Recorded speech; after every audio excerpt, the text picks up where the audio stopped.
Hello, and welcome to Sports by Compian. My name, of course, is Stephen Compian, joined here by my ever-powerful co-host here with yet another pair of sunglasses. Dan, how are you today, sir? I'm amazing. And, we're about to start a nice streak of different sunglasses. Love it. Love it. Very exciting times, as was the exciting times happening across the USFL and MLR as they wrap up their final weeks, headed into the playoffs. Is there a drought about to come to Sports by Compian, Dan? Oh, Sports. Yeah, no, don't worry, fans. We will have you covered. There's still rugby action to be had. The World Cup is around the corner, and we also have just lots of NFL stuff to talk about as they get closer and closer to kickoff. Don't worry, we won't bore you with any soccer or baseball that's happening out there in the world. But let's hop right into some extra information right here, Dan. We had a battle between the very bottom of the West Division. Neither of these teams wanted to end up down there. Dallas Jackals taking on the Chicago Hounds. Chicago was up 14-0 in this game. Jackals come battling back. Well, let's have a look at some of this action. Now, this is Matita, dude. This guy's been on point all day. Not only does he recover that well, breaks about 2 tackles, perfect offload, good tackle offload from the captain, finds space out in the out front. Chicago holds on to win this game. But holy cow, Dan, let's get into this. 7 cards from Chicago, and that is 3 reds and 4 yellows that were awarded to the Chicago Hounds. Dallas had about, 2 reds? Yeah, 2 reds. 2 reds, 1 yellow or something like that? Yeah, I mean, like I said, they definitely didn't get as many cards, but all in all, double-digit cards probably. This ref was on some shit, man. I mean, a lot of them were warranted. That fight was pretty crazy. Just a late play between 2 players leads into more fights. My boy McLean catches a red along with a couple other people. Did look like he ran in there and threw a fist. The ref was like, 2, you're out of here also. You were landing punches on everybody. So the 2 got kicked out also. Rough day all around for the Hounds with the cards, but they do manage to hold on to win, despite being down like 2 players, 3 players, 4 players at times. One time they were running around with 11 players out there, and they still managed to pull out this win. Pretty impressive. So you think this is going to be like the new big rivalry for you guys? Like wait till they come to Chicago next year? Right now it's 2-0, so we'll have to see how it continues on, but great finish from Chicago. You know, it is like rough to be like, a 3-win season is a great finish, but they beat Utah. For an expansion team, that's good. They didn't end in the bottom of the heap, and honestly, they're going to end with a better record than Dallas and than Toronto. And we really should have beat Toronto. So I think if they played now, Chicago takes that game. Yeah, that's quite possible. They've really been putting it together the last couple of weeks. You know why they beat Dallas? They don't have your friend. That's right. Raheem Powell, you guys let him go, and now you're facing defeat. It's like a curse of Raul. You know, I did actually go back and watch this whole game, Dan, and what I realized is the Dallas Jackals have a boatload of Argentinians over there. Oh, man, yeah. And one of their guys missed a kick that, like, you could just see the heart leaving the stadium because, like, if he makes that kick, I think they win. Late kick in the game. Their number 1 guy gets out there and misses it. You just feel like, oh my God, these guys. It's tough being at the bottom, but you know they got to keep working. They did have a much better season than last year, so there's definitely hope for the young Jackals. But Chicago started to finally put it together. They got too much talent over there to not win more games, you know. Yeah, no, I think give it another year, maybe 2. You're going to be winning the games you're supposed to, and then clearly with that game against Utah, it shows what they're capable of doing. Right. So I think steps in the right direction. Absolutely. And shout out to the scrum half from the Dallas Jackals, Christensen, long-haired, mustache gentleman, looks awesome. But he had a heck of a game. You know, there was one point where he attacked space and just blew past everybody. Looked way faster than most of the people on the field. So good game out of him. Definitely would have been probably their man of the match for the game. But yeah, Dallas Jackals finding themselves with a 3rd win of the season and not at the bottom of the West Division. Good for them. New York playing Utah. Utah has nothing to play for in this game other than playing spoilers to good old New York. New York looking to ramp up a little bit of momentum headed into the playoffs. Say, do you mind if I continue running with you? Well, I'll tell you what, Dan. Utah came out fired up in this game, man. There was a point in this game where they were up probably 20, 30 points. And ball handling like this. Look at the ball handling out here, you know? What can we do against such reckless hate? And let me back this up to this one over here. Look at this offload from the guy who gets tackled. What a beautiful offload. Past two New York players. Right, like, you know, didn't hesitate. That's what they were waiting for, too. No one was rolling in there to make that rush. You know, they were waiting for him to make that perfect offload. Now you got a serious overload. Very impressive. And that's just what Utah's been doing all year with that back line. Just perfect ball handling out there, and that's how they get a lot of their tries. They eventually went on to put it on New York. Like I said, at one point they were up probably like 27, 25 points. New York put up a couple of late tries in the game to make it look a little closer. And honestly, a little bit more time on the clock, they might have been able to make something of it because it did end up as a pretty close game overall. But Utah came out with something to prove this game. You know, I mean, Utah's just a casualty of the competitive West. I mean, really, you could argue that the top, I think they finished fourth on the year. Really, you know, they just missed out on a spot. So, you know, it's kind of been the history we've seen so far in the league, with the West being a little more consistently competitive compared to the East, but you know, don't be surprised if getting back in the mix next year. Exactly, and yeah, I think you're right. I think the West has been more competitive so far. Obviously, that's all due to change as these draft classes continue to hit the MLR, and I think more and more people are getting excited about rugby. But Dan, we're a part of the movement here at Sports by Compian. Speaking of two teams who didn't have anything to play for other than pride, NOLA Gold taking on the Toronto Arrows. And you know what's funny, man? Toronto was up 14-0 at one point in this game, Dan. You know, right going into halftime, and then right at the bell, they give up a late try to NOLA. And the commentator said it like, you don't want to be giving up that try at the end of the half like that. And sure enough, they came out flat in that second half, and NOLA just puts it on them. You know, it was a strain to get back into this and then eventually to pass them. You know, you'd like to see NOLA be able to roll over these kind of, you know, subpar teams a little easier, but at the same time, maybe they were a mid-tier to subpar team. I think they had like one big win this year. Either way, they get ahead of Toronto, and looks like they're really going to put it on them. Opportunity. But then, you know, they do some NOLA Gold stuff. I just don't understand this pass, Dan. Why? Why are you doing this?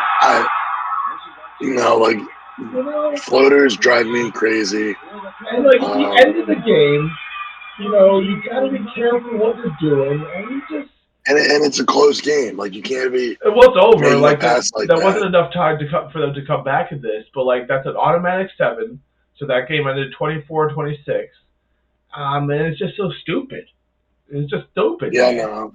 I don't like it. Just that. I don't like it. You know, for a team that had typically been doing well over the last couple of years, NOLA Gold's dropped off significantly.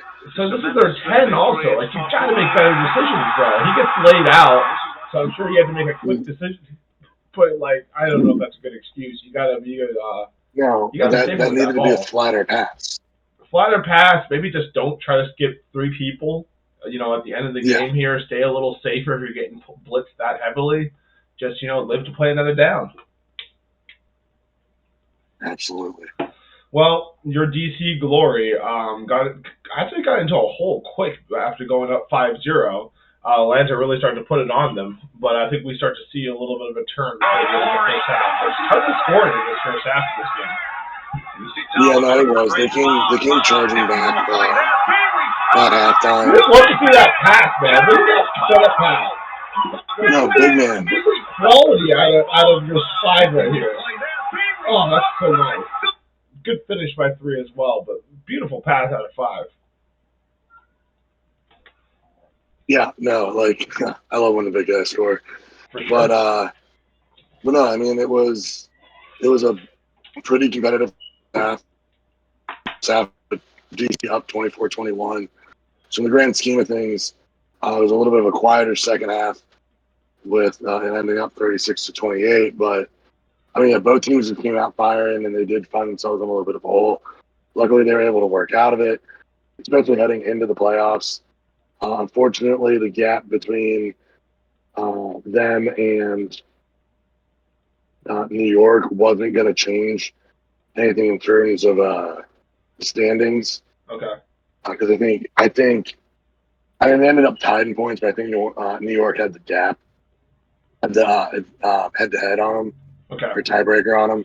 So that's what bites there. That's where that loss last week to NOLA Gold really hurt them because it cost them the home playoff game.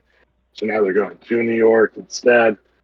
It's just small things like that, but they're ending the season on the right note. And for as bad as Atlanta's looked all year, like we talked about, they were a playoff team last year. I think they started to find their stride towards the end of the season. So they're going to be a team to look at for next year. All right, Dan. I agree. I'm excited to see what Old Glory can do when they get to the playoffs because I don't think New York's that good, So it's going to be interesting to see if the defending champions can wake themselves up now that they're in the playoffs. Looking forward to next week, that's for sure. Moving on. Before we do that, I did want to bring up a non-sponsor sponsor of the pod, Daniel, and that is 4Ocean Cleanup. Now, these guys are over there cleaning up the ocean of all the plastic and such. So they sell sweet-ass water bottles like this one, which is fully metal, holds 1,000 milligrams, tons of water, very durable water bottle, looks cool, also pulls a pound of plastic every one of those water bottles you buy. They are a proud non-sponsor sponsor of Sports by Compian. Of course, they know about us and are happily not sponsoring us. But they should, Daniel, because we are a supporter of them, and we are a believer in their cause. And we're pretty damn handsome, and we recycle occasionally. Good. Soon we'll get it. Absolutely. Moving on. Let's just have a look at some of these scores that happened here. The San Diego Legion took care of Seattle Seawolves. This game was competitive at points, but eventually San Diego just really started to put it on the Seawolves. Maybe, a preview of what's to come in the playoffs, Dan? Yeah, maybe. The thing is, both Seattle and Houston did not end their seasons the way they wanted to heading into their matchup next week. So I think it'll be interesting to see. And like if Seattle pulls it out, excuse me, if Seattle pulls it out, then we're right back to this matchup in 2 weeks, in the first weekend of July. So yeah, could it be the same story? Who knows? But neither team had a result they wanted to have going into the playoffs. Right. The Free Jackets just continue to do Free Jacket things. You already mentioned this. Sabercats not the result they were looking for. But it's just hard to stand against the Free Jackets right now. I'm real excited to see, what they're going to do in the playoffs. You almost kind of hope they're going to make it to the finals so you can just see the best play the best. Because I'm pretty confident the Legion will be there, although we'll see what happens. You never know. Playoff rugby, right, Dan? Yeah, that's why you play the game. Let's have a look at this year's schedule. So, as we mentioned, it'll be Old Glory traveling to New York, and the Sabercats will be traveling to the Seawolves, right? Yeah. So I got good full weekend of rugby on Saturday and Sunday. Love it. 5 p.m. That's pretty reasonable. I should probably mark that on and my they're both calendar. on. Saturday definitely won't be able to watch. They're both on FS2. FS2, nice, good for them. Yeah, so they are televised, which I love. Nice. I'm definitely going to mark that on my calendar to see those. Ooh, maybe live Sports by Compian for the Old Glory game. Maybe. Stay tuned, ladies and gentlemen. Very well could be. Anyway, that is the MLR. Moving on to some football, which you'd love to talk about football. I was watching some of these highlights and stuff, and I was like, I'm just glad to be watching football. This is good stuff. Like, people are flying around, getting hit. There's big plays happening. You just fucking love to see it, Dan. I'm happy about it. Pittsburgh Maulers went ahead and just took care of business against the Generals. This was a suffocating loss for the Generals. They could do nothing on offense. We've seen this Maulers defense look pretty amazing throughout the year, so it doesn't surprise me too much. I think I'll say a note on this one. I'm pretty sure that Maulers kicker, who we absolutely love, missed an extra point this game. How dare you? Get it together, bro. How dare you? But, man. And you know what?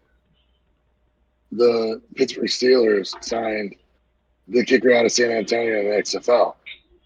That did so well. They couldn't wait. They couldn't wait for their local boy to year. Well, with missing this extra point, he really has got a lot to clean up right now. You got to But think about some things. the Maulers were able to finish a couple drives. You see their quarterback kind of slice and dice a couple passes in there for a touchdown, so good for him. This was actually a pretty good game, too, the Stallions and the Showboats. The Showboats still just, can't quite get it going on offense, but man, is their defense good. Really kept them in this one. Alex Magoo looked a little uncomfortable, but still kind of did his thing. Everyone's saying he's probably the MVP in the league, and I would probably have to agree. He just, is a calm, cool, collected guy. That's why the Stallions are winning most of the games. You know what concerns me about him is he loves running the ball. He does like to run the ball. Like he will just take off, and like they were talking about it during that game. The thing was, heading into that week, Birmingham was the only team that locked up a playoff spot. Everybody else was playing for a playoff spot heading into their games. So it's kind of like that weird balance of you're in. Do you rest him? Do you not? Yeah. But I mean, I don't want to say he was taking ill-advised runs, but some of them they weren't smart. And there's no reason to put yourself in a position to be knocked out of the game and potentially out of next week. Yeah. As you know, wasn't thinking about that if I had to guess. Yeah, no, probably not. And as you know, like a quarterback going down can derail a team's season. Absolutely, especially him. Like that'd be a big problem for them, I'm sure. Absolutely. And it's just the road's going to go through the defending champions, and we're going to see the Breakers get up there and get another shot at them. This seems to be the game of destiny so far in this league. It's been these two teams just continuously going at it. They always have the best records. What do you think, Dan? Can the Breakers get it done this time? They have in the past. I think unbeatable. No, it's not unreasonable. I think they definitely could. And I think it's kind of the tale of two stories for New Orleans, right? Like they came out so hot to start the season, and then they kind of struggled a little bit on the back half. So it's what Breakers team are we going to get? Yeah. So I think if we see the one that we saw at the beginning of the season, came out rolling, came out hot, it's going to be a tough one to stop. Because when they brought it to Memphis last week, or the week before that, they beat them like 31-6. They took care of business, and then Memphis runs up to a 7-point behind Birmingham. So I don't be surprised if New Orleans wins this game. I wouldn't be. They're gonna. I would like to see them have a little bit of a better run game. It seems like they've struggled to really get that off the ground. They're heavily relying on Bethard. And it just puts a lot of pressure on him. That's why he's throwing so many interceptions recently. So I think they get a good run game established, which they don't have like a dominant back. Not like our boy Victor over there with the Generals. Shout out Victor, still holding it down. He had a decent game, had a couple big plays. Not enough obviously, but doing his part. The Stars fall to the Panthers, and now this has got to be a disappointment overall if you're the Stars. I feel like most of their games they're right there, just not able to close games out. Mistakes by Cookus, mistakes by his teammates too, and it's just they do seem like a very good team, but they just do dumb stuff. Like how do you lose this game? The thing is they go from losing the championship game last year to missing the playoffs altogether. 4-6 record. Yes, I'm aware that the whole North Division's records are not phenomenal by any means. Right. But that's not the point. A lot of their losses were one possession games. And it just shows that it's the little things that make the difference. And a couple more of those games that were like 3 points or less, you're in the playoffs. Yeah. And all they do was win this game, and they were in the playoffs. And their defense gave them all kinds of opportunities. Like, within those last 8 minutes, they kept on getting the ball back, and Cookus just could not make it happen, man. Like, I'm sure that Panthers defense was good, but geez, bro. I mean, like, where did he fall from last year? Because he looked so good last year. Well, I mean, he broke his leg, so guess you gotta cut him some slack for that. Like, come on. That sucks, dude. So looking ahead to next week, we got what everyone suspected, the Panthers versus the Maulers. Holy cow, dude. Woo! All right. So yeah, that's what the North is producing for us.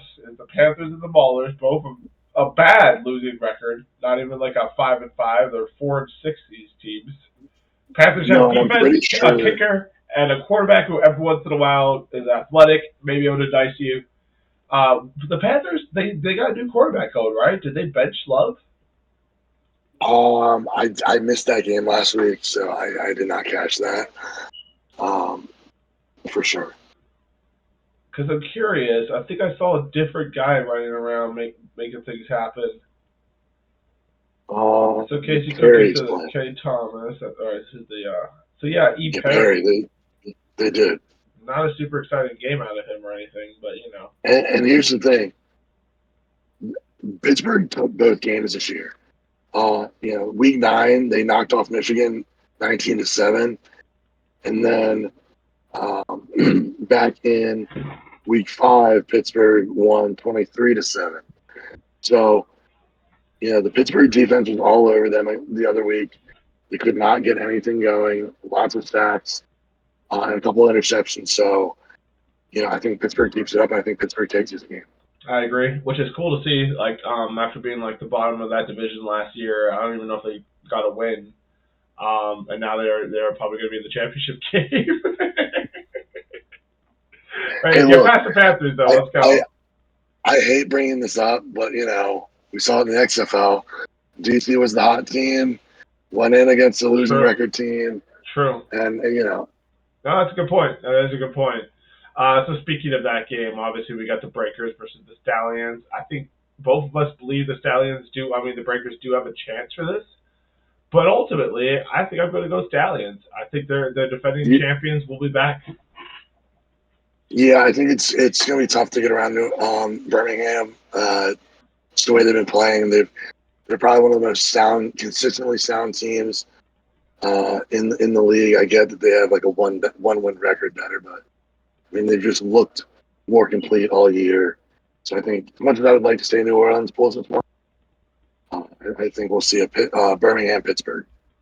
I agree. And alluding to something, Dan, which may be or may not be dropping eventually at some point on this channel. This is good for the league overall. If the Stallions do get to the championship again and maybe win again, it doesn't hurt to start establishing a winner down there in Alabama. We know the Alabama people will back a winner. You just gotta put together like 12 national championships all in a row or whatever. But let's start with 2. Let's start with 2 and see if we can get them going. It's one of the few home stadiums they actually have. So ultimately, this is good for the league. Hopefully, the Breakers put out a good game though.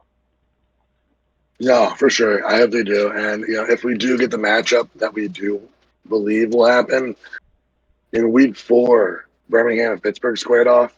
And that was actually a very competitive game. Birmingham won 24-20. So, yeah. Pittsburgh's defense has gotten a lot better since then. We'll see what happens. It's going to be a heck of a game. Any final thoughts for the people, Dan? Anything you'd like to share about your life or their lives? My life. No. Like we alluded to, big weekend in sports. Make sure you're tuning in. They're on TV. Support the products. So we have Sports by Compian next year. Absolutely. And it is pretty cool. We are going into semifinals for both these leagues. As I mentioned, though, ladies and gentlemen, don't you worry. The drought will be over soon enough as September and August roll in because we got, what is that called, Dan? Oh, that's right. World Cup Rugby coming! And this is the first time that Sports by Compian will have the pleasure of covering such a major event. And you better bet we're going to be thorough. We will have vague information for you about highlights we watched probably 20 minutes before the podcast started. Get excited, people. Sports by Compian. Out!